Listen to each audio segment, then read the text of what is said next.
जय हिंद दोस्तों, welcome to Ritam.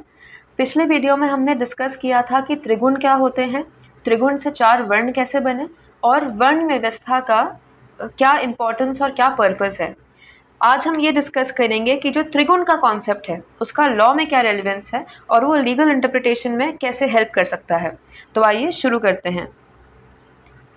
Law पढ़ते हुए और कई जजमेंट्स पढ़ते हुए आपको कई बार मन में ये सवाल आए होंगे कि जब लॉ सेम है, फैक्ट सेम है, तो जजमेंट्स क्यों बदल जाती हैं, इंटरप्रिटेशन क्यों चेंज हो जाता है। जैसे आपने देखा होगा कई कॉन्फ्लिक्टिंग जजमेंट्स हैं regarding state, industry, workman. BCCI state है या नहीं, स्टेट में क्या आएगा, बीसीसीआई के ऊपर भी 2-3 कॉन्फ्लिक्टिंग जजमेंट्स थी। इंडस्ट्री में क्या आएगा, यूनिवर्सिटी इंडस्ट्री होगी या नहीं, वर्कमैन की कैटेगरी में कौन कौन शामिल होगा, क्या टीचर वर्कमैन होगा या नहीं। तो ऐसे बहुत कॉन्फ्लिक्टिंग जजमेंट्स थी और अभी तक इस पर पूरी क्लैरिटी नहीं है। ये कन्फ्यूजन भी क्रिएट करता है। और आपने एडीएम जबलपुर का केस देखा होगा जिसे 41 ईयर्स बाद ओवरटर्न किया गया। तो क्या right to life 21st century में इम्पॉर्टेंट हुआ है, क्या वो 20th सेंचुरी में इम्पॉर्टेंट नहीं था।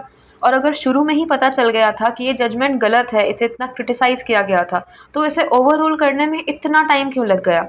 तो ऐसे ही हमें देखने को मिलेगा कि लॉ में या जजमेंट्स में और इंटरप्रिटेशन में बहुत ही इनकन्सिस्टेंसी देखने को मिलती है और उससे पता चलता है कि क्लैरिटी नहीं है। तो सवाल ये उठता है कि लॉ को कैसे इंटरप्रेट किया जाए, how to interpret any law in such a way that its true purpose is achieved. तो फ्रेंड्स, आपको ट्रायल कोर्ट और हायर कोर्ट्स के बीच का डिफरेंस तो पता होगा। ट्रायल कोर्ट को कहते हैं कोर्ट ऑफ लॉ और हायर कोर्ट्स को कहते हैं court of justice. Trial court जो है it is bound by substantive law, procedural law and the precedents set by high court and supreme court. तो उनकी आउटर लिमिट जो है वो डिफाइंड होती है। हाई कोर्ट और सुप्रीम कोर्ट जो हैं वो लॉ को क्वेश्चन ऑफ लॉ के बेसिस पे केस को डिसाइड करते हैं। ऐसा क्वेश्चन ऑफ लॉ जो सेटल्ड नहीं है, सेटल्ड नहीं है यानी या तो वो रिटन है और क्लियर नहीं है, उसमें एम्बिग्विटी है, या फिर वो अनरिटन है, लॉ साइलेंट है। इसीलिए हाई कोर्ट और सुप्रीम कोर्ट को वाइड पावर्स ऑफ इंटरप्रिटेशन दी जाती हैं। पर सवाल अब भी ये है कि लॉ का सही इंटरप्रिटेशन करना कैसे होता है। आज हम समझेंगे कि किस तरह इंडियन फिलॉसफी लीगल इंटरप्रिटेशन में एक इम्पॉर्टेंट रोल प्ले कर सकती है और कैसे हम त्रिगुण के कॉन्सेप्ट को अप्लाई करके लॉ का ट्रू सेंस में सटीक इंटरप्रिटेशन कर सकते हैं जिससे उस लॉ का पर्पस अचीव हो जाए। त्रिगुण थ्योरी हमारी अप्रोच को बहुत फोकस्ड और करेक्ट बनाती है, चाहे वो पॉलिसी मेकिंग में हो, लॉ मेकिंग में हो या फिर लीगल इंटरप्रिटेशन में। आपने कई बार देखा होगा कि जहाँ पे रिटन लॉ जो है या जहाँ पे लॉ साइलेंट हो जाता है वहाँ पे, या फिर उससे इनजस्टिस हो रहा होता है, वहाँ पे जजेस जो है रिटन लॉ के बियॉन्ड जाके नेचुरल लॉ ऑफ जस्टिस को अप्लाई करते हैं या जिसे डॉक्ट्रिन ऑफ गुड कॉन्शियंस कहते हैं। जैसे आपने देखा होगा इंडस्ट्रियल लॉ में हमने एक केस पढ़ा था बेस्ट वर्सेस एग्नेस। उसमें एक बस ड्राइवर की एक्सीडेंट में डेथ हो जाती है और उसकी वाइफ कॉरपोरेशन से कॉम्पनसेशन क्लेम करती है। तो उसमें मुद्दा ये होता है कि क्या उसकी death during the course of employment हुई है। तो जो आपका डाइसेंटिंग ओपिनियन था, माइनॉरिटी जजमेंट जो थी, उसमें जस्टिस रघुबर दयाल ने कहा था कि नहीं, ये during the course of employment death नहीं हुई है, इसलिए उसकी फैमिली को कॉम्पनसेशन नहीं मिलना चाहिए। और अगर आप देखें as per the written law, as per the law given in the statute, legally और फैक्चुअली वो जजमेंट एकदम सही था, कॉम्पनसेशन नहीं मिलनी चाहिए थी। लेकिन अगर हम ऑन ह्यूमैनिटेरियन ग्राउंड्स देखें तो उस बंदे की डेथ के बाद उसकी फैमिली खुद को कैसे सस्टेन करेगी, इसलिए ह्यूमैनिटेरियन ग्राउंड्स पे फैमिली को कॉम्पनसेशन मिलना चाहिए था। इसीलिए मेजॉरिटी जजमेंट में जजेस ने लॉ के इंटरप्रिटेशन को ट्वीक किया और इस तरीके से इंटरप्रिटेशन किया जिससे उसकी फैमिली को कॉम्पनसेशन मिल जाए। तो यही था नेचुरल लॉ ऑफ जस्टिस या डॉक्ट्रिन ऑफ गुड कॉन्शियंस। लेकिन ये नेचुरल लॉ ऑफ जस्टिस है क्या?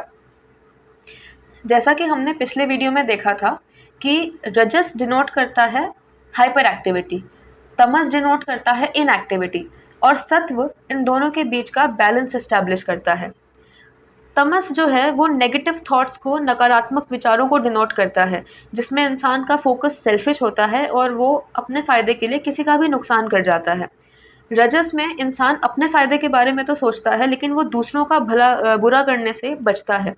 लेकिन सत्व में इंसान दूसरों का भला करने के बारे में सोचता है, कलेक्टिव इंटरेस्ट के बारे में सोचता है। सत्व के एलिमेंट में सबका हित समाहित है और इंसान का मन कंटिन्यूसली सत्व, रज और तम इन 3 गुणों में के बीच में झूलता रहता है। अगर आपके मन में कुछ बुरा काम करने का विचार आए, तो आपके अंदर से आपकी इनर कॉन्शियस कहती है, आपकी अंतरात्मा कहती है कि नहीं, ये मत करो। लेकिन आपके अंदर जो भी गुण डोमिनेंट होगा, आप उसी गुण के अकॉर्डिंग काम करोगे। अगर आपके अंदर तमस भरा होगा, तो आप अपनी इनर वॉइस को इग्नोर करके वो बुरा काम करेंगे। तो ये जो तम गुण है, ये दुर्गुण का प्रतीक है। दुर्गुण का मतलब वाइस, डीमेरिट या फिर इविल ट्रेट्स। और लॉ का पर्पस है कि वो इन्हीं हार्मफुल और डिस्ट्रक्टिव टेंडेंसीज को रिस्ट्रेन करे, रोके। ओवरऑल पर्पस लॉ का यही है कि वो लोगों को तमस से सत्व की ओर लेके जाए। और लॉ भी एस्टैब्लिश करता है कि सबके बारे में सोचना ही नेचर से एज वेल एज लॉ से अलाइन करता है। अगर मैं आपको इसका एग्जाम्पल दूं, तो ये मूवी आप सबने देखी होगी। जो भल्लाल देव था, वो पावर से इतना ऑब्सेस्ड था कि उसे सारी पावर बस अपने पास कॉन्सेंट्रेट करनी थी। इसीलिए उसने अपने भाई को भी मरवा दिया, अपनी भाभी, अपनी मदर, किसी का रिगार्ड नहीं किया।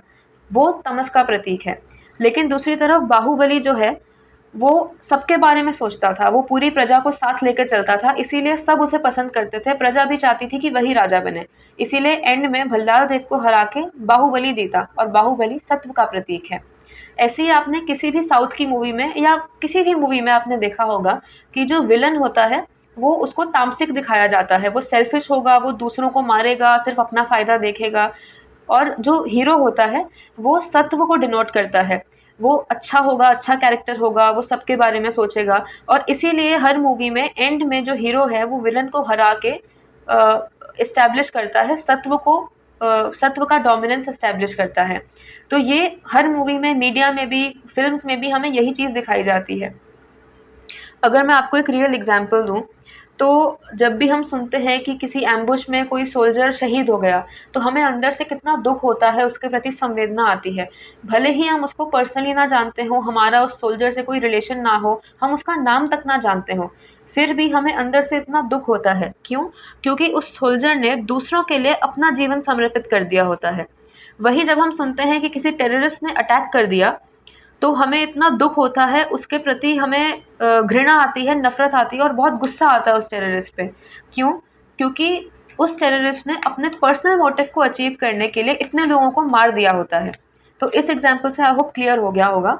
जिसके अंदर सत्व होता है, वो सोसाइटी में बहुत रिस्पेक्टेबल होता है, सब उसकी रिस्पेक्ट करते हैं। और हमारे भारतीय दर्शन में तो त्याग करने वाले को ही बहुत महान माना जाता है। किसी भी सोसाइटी में रज गुण का डोमिनेंस हार्मफुल नहीं होता है, सत्व गुण का डोमिनेंस बहुत अच्छा होता है, और उसी को कहते हैं सत्युग, जहाँ पे सत्व गुण प्रधान होता है सोसाइटी में। ऐसी सोसाइटी में सबका कलेक्टिव इंटरेस्ट देखा जाता है, कोई इंडिविजुअलिज्म की बात नहीं करता, और सबका मानना होता है कि सबके इंटरेस्ट में ही हमारा इंटरेस्ट है। लेकिन जिस सोसाइटी में तम गुण डोमिनेंट होता है, वहाँ हमेशा क्लैशेस, कॉन्फ्लिक्ट और डिसऑर्डर होते हैं। इसीलिए इन तीनों गुणों में हमेशा बैलेंस होना चाहिए, और लीगल सिस्टम भी हमेशा सोसाइटी में तम गुण को ही डिस्करेज करता है। फॉर एग्जाम्पल, अगर कोई अनड्यूली रिच होना चाहे और वो ऑफेंसेस कमिट करे, वो क्राइम्स करे, जैसे रेप, मर्डर, थेफ्ट, रॉबरी, तो लॉ हमेशा पिक्चर में आता है, आईपीसी पिक्चर में आता है, और उसे पनिश करके सोसाइटी में एक एग्जाम्पल सेट करता है कि आप अपना फ़ायदा करके दूसरों का नुकसान नहीं कर सकते हो। You should not pursue self interest at the cost of others. इसीलिए चाणक्य भी कहते हैं कि ना अर्थ बुरा है, ना काम बुरा है, प्रोवाइडेड कि ये दोनों धर्म के अनुसार हों। लेकिन अगर इसका उल्टा हो कि जिसको नेचर डिस्करेज करता है, लॉ अगर उसको प्रमोट करे, तो ऐसा लॉ हमेशा नेगेटिव डायरेक्शन में जाएगा, हमेशा बैकफायर करेगा। जब भी हम लॉ को इंडिविजुअल सेंट्रिक बनाएंगे, तो वो हमेशा तामसिक होगा, और वो पब्लिक वेलफेयर को कभी एड्रेस नहीं करेगा। इसीलिए सारी लैंडमार्क जजमेंट्स वही होती हैं जो इंडिविजुअलिज्म से, यानी तम को रिजेक्ट करके वो कलेक्टिविज्म या सत्व पे जाती हैं। जैसे कि आपने देखा होगा basic structure doctrine. Basic structure doctrine इसीलिए लाई गई थी ताकि सरकारें इतनी तामसिक ना हो जाएं कि वो सिर्फ अपने बारे में सोचें, और अपने इंटरेस्ट को प्रोटेक्ट करने के लिए वो प्रजा का भी, जनता का भी नुकसान कर दें। तो ये जो बेसिक स्ट्रक्चर डॉक्ट्रिन है, ये सरकारों को, गवर्नमेंट्स को तमस से सत्व की ओर लेके जाने के लिए इंश्योर करती हैं। वैसे ही एडीएम जबलपुर केस आपने देखा था, उसमें जो डिसेंटिंग ओपिनियन था जस्टिस एचआर खन्ना का, आज तक उसको इतना अच्छा जजमेंट माना जाता है क्योंकि सारे जजेस में से जस्टिस एच.आर. खन्ना ही थे जिन्होंने सरकार के खिलाफ आवाज़ उठाई और ये बोला कि फंडामेंटल राइट्स को गवर्नमेंट सस्पेंड नहीं कर सकती है, फंडामेंटल राइट्स हमेशा सिटीजन्स के सबसे ऊपर रहेंगे। इस वजह से भले ही वो चीफ जस्टिस ना बन पाए हों, लेकिन आज तक जस्टिस एच.आर. खन्ना को इतना रिस्पेक्ट किया जाता है कि उनके अंदर करेज था कि उन्होंने सत्व को प्रोटेक्ट किया। तो जैसा हमने समझा कि अगर हमारे अंदर सत्वगुण डोमिनेंट होगा तो हमारे सारे एक्शंस नेचुरली लॉ के साथ भी अलाइन करेंगे और नेचर के साथ भी अलाइन करेंगे, वो विधि सम्मत भी होंगे और प्रकृति सम्मत भी होंगे। लेकिन जैसे ही हम अपने एक्शंस से धर्म को या फिर सत्व को हटा देंगे तो हम तामसिक हो जाएंगे, हम तमस को इम्पोर्टेंस देने लगेंगे। इसीलिए जितने भी ऑफेंसेस होते हैं, घोटाले, भ्रष्टाचार, चोरियाँ, डकैती, मर्डर, रेप, करप्शन, ये तभी होते हैं जब सत्व या धर्म हमारे आचरण से, हमारे कंडक्ट से खत्म हो जाता है और तब हम दूसरों को भी डिसरिगार्ड करने लगते हैं। इसीलिए लॉ में सही इंटरप्रिटेशन वही होता है जो इंडिविजुअलिज्म से कलेक्टिविज्म की ओर जाए और इस्टेब्लिश करे कि सबका हित ही लॉ का पर्पस है। लेकिन ऐसा इंटरप्रिटेशन जो एक इंसान के इंटरेस्ट को इतना प्रोमिनेंट बना दे कि सोसाइटी के कलेक्टिव कॉन्शियंस को ही साइडलाइन कर दे, ऐसा इंटरप्रिटेशन हमेशा बैकफायर करेगा क्योंकि वो तम को प्रोटेक्शन देता है। लॉ में हमेशा सत्व गुण का ही डोमिनेंस होना चाहिए, हमेशा सत्व गुण का प्रीडोमिनेंस होना चाहिए, लॉ को हमेशा यही अपहोल्ड करना चाहिए। अगर हम देखें तो पूरे लॉ का जो फंडामेंटल है वो यही सत्व है जिसे सुप्रीम कॉन्शियसनेस भी कहते हैं, और ये हमारे अंदर त्रिगुण के थ्रू रेगुलेट होता है और यही त्रिगुण पूरी सोसाइटी को भी रेगुलेट करता है।